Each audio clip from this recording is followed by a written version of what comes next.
Hello and welcome back to Bookmark Chronicles. Today I'm here to do another round of my romance pet peeves. And actually, these aren't necessarily specific to romance, but most common in romance novels.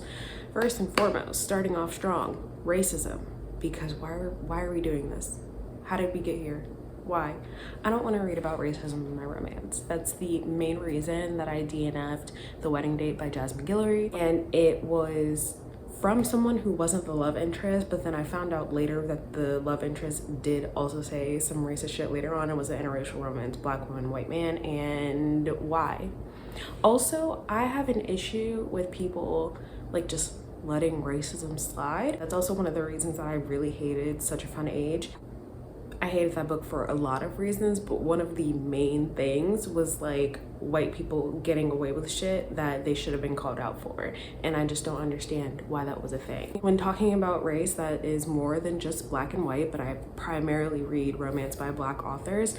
But this applies in any situation. It also applies in other forms of oppression, not just racism. So like, I really hate like Nazi romances and like a Jewish person ending up with a Nazi, or a black person ending up with a racist white person, or even in fantasy, the witch hunter thing. I think that's fucking weird. I genuinely do not understand why that is a thing, or people like to romanticize that situation. I personally fucking hate it. Keep it away from me. I generally don't talk about Harry Potter on my channel anymore because I can't stand J.K. Rowling. But another example of this is people who ship Hermione and Draco. I think that is so fucking weird and disgusting because he literally views her as less than because of something that she has absolutely no control over. And the fact that people think that that's romantic tension, no, that's fucking weird. I just have never liked any form of that situation. Even in Six of Crows with Mina and Matthias, I've never fucking liked Matthias. He's the one crow that I don't give a fuck about because of that. That is literally like my only complaint about Six of Crows. Granted, I don't trust Lee Bardugo anymore at all, but the whole relationship between the two of them just made me super uncomfortable. These next two things kind of go hand in hand. The first is when someone blames themselves for the actions of others. So like, say we have a main character who has been cheated on in the past, and she's like, oh, well, it's my fault. I must have done something to make him do that. And it's like, no, sweetie, that is a grown-ass adult. He is responsible for his own actions, okay? That coupled with the, oh, well, all of my partners have cheated on me, therefore I'm not deserving of love. How did we get here? That's not how that works. That one in particular tends to be rooted in some sort of trauma or just bad, unhealthy past experiences.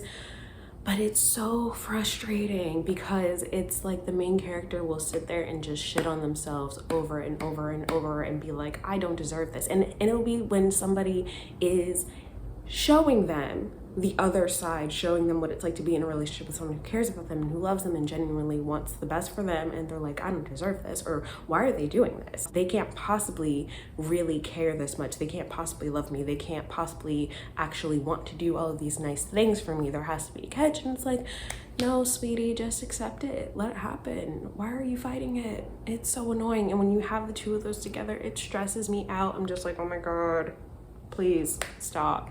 Stop. Why are you consistently questioning this person who is literally doing everything that they need to prove to you that they love you and they care about you? Why are you resisting it so much? I cannot stand that. It is so frustrating. And again, it's because of trauma or whatever, and I understand that. It's just frustrating.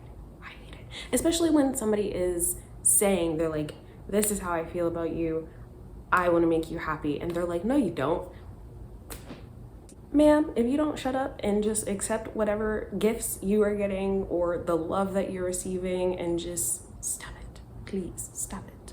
This one is definitely like more personal for me because of how I am and experiences that I've had. But when a main character magically changes their mind about having kids, come on, that's not how that works. Oh, you just haven't met the right person, or what if your future spouse wants kids? First and foremost, it's not about meeting the right person. Being in a relationship with a certain type of person does not magically make you want to have a child. That's not how that works. And if you end up in a situation where you end up marrying someone who does not respect the decision that you've made, that's a fucking problem. That is not a healthy relationship, and that person does not respect you or your boundaries, and that's not okay. No, we don't do that. And don't get me wrong, people do change their minds, and that's okay. However, if this person has never shown any interest in having children, or has always been like, I don't want them, I don't want them, I don't want them, and then all of a sudden they're pregnant, and you're like, hold on now. This doesn't make any sense. Please stop doing that. Stop it. It's weird. Also, this is a little tangent, but on Married at First Sight, one of the biggest complaints that I have, mind you, I love that show strictly for the drama, and the experts are not that great. But almost every fucking season, they will have someone who's like, oh, I don't really know if I want kids, and they're very on the fence, like, I could do without. With someone who is like, I absolutely want kids, I have to have kids, I gotta have like 2 or 3. And I'm like, why the fuck would you put them together? Do better. This one is one that I think that most people agree with, at least you should. And it's so funny because the book that I was actually reading recently that made me be like, oh, this is something that I really hate, and when I added to the list, wasn't even a fucking romance, but cheating. It's okay in the sense that, like, you know, we're following a main character and they run into their ex, and that was the reason that they broke up. Because if someone cheats, you should leave. Absolutely, 100%, I agree with that. But if you cheat on the love interest, I can't root for y'all to be together. There is absolutely no way in hell that I am going to forgive you and want that person to end up with you, because why did you do that? You could have just left. If you weren't happy, you should have spoke up. You should have done something about that. But cheating is not the answer. For me personally, that is something that is unforgivable. You cannot reconcile it. I don't care about your reasons. And I know that some people would argue that if the other person cheated first, it's okay for you to get your lick back. I mean, if that's how you want to handle that situation, fine. But then if there's going to be a resentment between the two of you because you both did it, y'all don't need to be together anyway. That's just one of those things that's like, ugh. Don't go back. Don't go back to that person. They don't deserve you. I don't care how much they said they changed. Did they? Did they really? Even if they did, I don't care. No. I'm not rooting for y'all to be together. Stay away from each other. Find somebody else, both of you. The last one is more of a recent discovery. I recently read Air of Flames by Asia Monet, and I am currently reading Hostile Takeover by CCJ. And in both situations, the female main character is sort of forced into some sort of arrangement with the love interest, and I don't like that. I don't like their choices being taken away, I think, is the main issue. However, I'm disliking it more in Hostile Takeover. Even with Air of Flames, the male main character is absolutely nuts. He's insane. Yes, but he was still semi-respectful of boundaries, sort of. Yeah, I would say he was a little... I am hating it more in Hostile Takeover than I am in Air of Flames. And I think specifically because she was like, well, I know that I'm gonna have to give you an heir, but I don't want to do that for like the first 2 years of our marriage. And he's like, no, if we take that out of the contract, I'll immediately give you back your business that wasn't supposed to be sold from you in the first place. And I'm like, I don't like it. I don't like it. I think I'm gonna like the relationship overall at the end. But with Air of Flames, like, even though he was like constantly invading her personal space, he was still like respectful of her. And I think that it just made it a little bit more tolerable.